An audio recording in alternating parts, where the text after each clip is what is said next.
महाप्रसाद ठेकुआ लगभग बन गया है और अब सूप सजाने की बारी है। नमस्कार, आप सभी को लोक आस्था का महापर्व छठ की हार्दिक शुभकामनाएं। आज है खरना। मैं आई हूँ कल्पना जी के यहाँ। छठ पर्व 4 दिनों का होता है।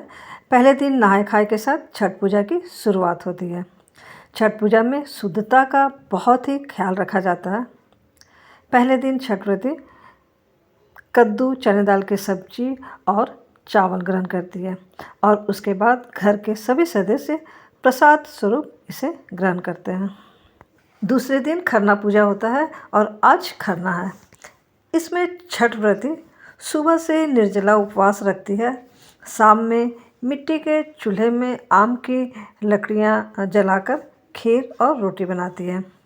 फिर छठी मैया को केले के पत्ते में भोग लगाने के बाद स्वयं प्रसाद ग्रहण करती है और फिर घर के सभी सदस्यों को एवं आए हुए लोगों को प्रसाद देती है। जहाँ लकड़ी के चूल्हे में बनाना संभव नहीं होता, वहाँ गैस चूल्हे में भी प्रसाद बनाए जाते हैं।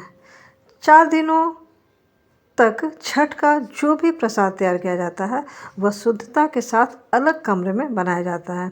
इसमें सभी बर्तन अलग होते हैं। रोज़मर्रा के जो बर्तन होते हैं वो इसमें यूज नहीं किए जाते हैं। खीर भी गाय के दूध से ही बनी होती है और उसमें गुड़ डाले जाते हैं। खरना पूजा के साथ ही 36 घंटों का निर्जला उपवास शुरू हो जाता है। तीसरे दिन अस्ताचलगामी सूर्य को अर्घ्य दिया जाता है। इसके महाप्रसाद के लिए सुबह ठेकुआ बनाया जाता है। इसके लिए व्रती और घर वाले छठ से 2 दिन पहले ही गेहूं धोकर सुखाते हैं। गेहूं को सुखाते समय यह ध्यान रखा जाता है कि पक्षी वगैरह इसे जूठा ना करें और गेहूं सूखने के बाद साफ धुले हुए चक्की में पिसवाया जाता है और तब उस आटे से ठेकुआ बनाया जाता है। इसके लिए छठ व्रती के साथ साथ घर के सभी सदस्य एवं अड़ोस पड़ोस की महिलाएं आकर मदद करती हैं, क्योंकि यह महाप्रसाद काफ़ी मात्रा में बनाए जाते हैं और ऐसा माना जाता है कि जितने ज़्यादा हो सके लोग इस प्रसाद को ग्रहण करें। इस प्रसाद की इतनी महत्ता है कि लोग मांग कर भी ले जाते हैं। दोनों बेटे यूएसए से आ नहीं पाए तो वीडियो कॉल के थ्रू छठ पूजा में शामिल हो रहे हैं। ठेकुआ बनाने के बाद घाट जाने की तैयारी की जा रही है और इसके लिए सूप सजाया जा रहा है। हर सूप में ऐपन सिंदूर टिकने के बाद उसमें हर तरह के फल जैसे डाब, चकोतरा या डंभा, सेव, केला, अमरूद और जितने भी सीजनल फल होते हैं वो सब, और साथ ही अदरक, हल्दी, मूली, गाजर पत्तों सहित लिया जाता है और सभी को गंगा जल में धोकर सूप में सजाया जाता है। हर सूप में 5 या 7 ठेकुआ रखा जाता है। इसके अलावा फूल, पान, अगरबत्ती वगैरह भी रखा जाता है। सभी सूप तैयार होने के बाद उन्हें एक दौरा या पास की बड़ी टोकरी में रखकर घाट पर ले जाया जाता है और वहाँ सूर्य भगवान भास्कर को अर्घ्य दिया जाता है। इसके लिए लोग नदी या फिर तालाब में जाते हैं जहाँ काफ़ी भीड़ होती है और इस वजह से आजकल कुछ लोग अपने घरों में ही या फिर छत पर पोर्टेबल टब का इस्तेमाल करते हैं और हम लोग भी अभी छत पर ही आ गए हैं। इसके लिए सारा इंतज़ाम किया गया है।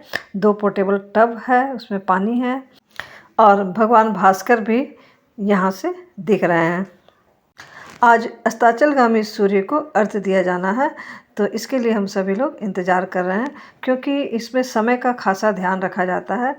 जैसे ही सूर्य अस्त होने लगेंगे तभी अर्घ्य दिया जाएगा, यानी कि सूर्यास्त होने से पहले अर्घ्य दिया जाता है। इसके लिए महिलाएं छठ व्रती के आंचल में ऐपन सिंदूर लगाती है एवं छठ व्रती को सिंदूर नाक से टिका जाता है। एक सूप को अर्घ्य देने के बाद पुनः यह प्रक्रिया दोहराई जाती है। इस तरह से जितने भी सूप होते हैं उन सभी को बारी बारी से छठ व्रती लेकर घूमती है और उन्हें अर्घ्य दिया जाता है। यह एक ऐसी पूजा है जिसमें कोई पुजारी नहीं होता और जिसमें देवता प्रत्यक्ष हैं। पकवान भी घर पर ही बनाए जाते हैं और सिर्फ लोकगीत ही गाए जाते हैं। संध्या अर्घ्य के बाद घर लौटकर सभी सूपों में फिर से दिए जलाए जाते हैं और छठ के गीत गाए जाते हैं और फिर सूर्योदय अर्घ्य की तैयारी रात में ही कर ली जाती है। इसके लिए फिर से सूप सजाए जाते हैं। चौथे दिन उदयगामी सूर्य को अर्घ्य दिया जाता है। इसके लिए सूर्योदय से 1 या 2 घंटे पहले ही लोग घाट पर पहुंच जाते हैं। सभी सूपों में दिए जलाते हैं और अर्घ्य देने के लिए सूर्य उदय होने का इंतज़ार करते हैं। हम लोग भी छत पर आ गए हैं और भगवान भास्कर के उदय होने का इंतज़ार कर रहे हैं। कई लोगों के मन में ये सवाल होगा कि छठ पूजा में भगवान सूर्य की पूजा होती है, तो फिर छठी मैया कौन है? छठी मैया, जिन्हें देवी षष्ठी भी कहते हैं, संतान की रक्षा और परिवार की समृद्धि की देवी है। पौराणिक मान्यताओं के अनुसार छठी मैया भगवान सूर्य की बहन है और परमपिता ब्रह्मदेव की मानस पुत्री है। तो धार्मिक मान्यताओं के अनुसार छठी मैया को संतान प्राप्ति की देवी कहा जाता है। भारतीय परंपरा में किसी भी देवता के साथ एक देवी की कल्पना की गई है, जैसे शिव के साथ सती, विष्णु के साथ लक्ष्मी और ब्रह्मा के साथ सरस्वती की। उसी प्रकार सूर्य के साथ माता अर्थात सृष्टि देवी की कल्पना की गई है। सृष्टि देवी सूर्य की शक्ति है। दोनों मिलकर जगत की रक्षा का कार्य करते हैं। इसलिए छठ पूजा तभी पूरी मानी जाती है जब सूर्य देव के साथ छठी माता की पूजा की जाती है। सूर्य की 6 प्रमुख रश्मियाँ मानी गई है।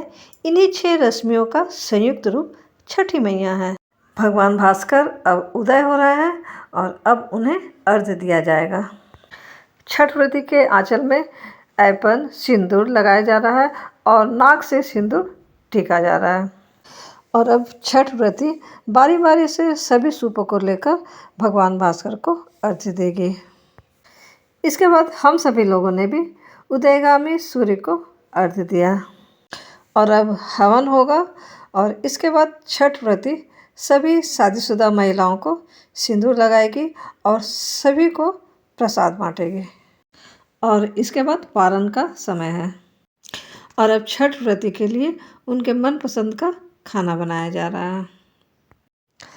पारण के साथ ही सूर्य उपासना का 4 दिनों का यह लोक पर्व संपन्न होता है। आई होप कि छठ का यह स्पेशल ब्लॉग आप सबों को ज़रूर पसंद आया होगा। तो इस वीडियो को लाइक करें, शेयर करें, कमेंट करें और मेरे चैनल को सब्सक्राइब करें। मिलती हूँ फिर एक नए वीडियो में। तब तक के लिए bye bye and thanks for watching my video.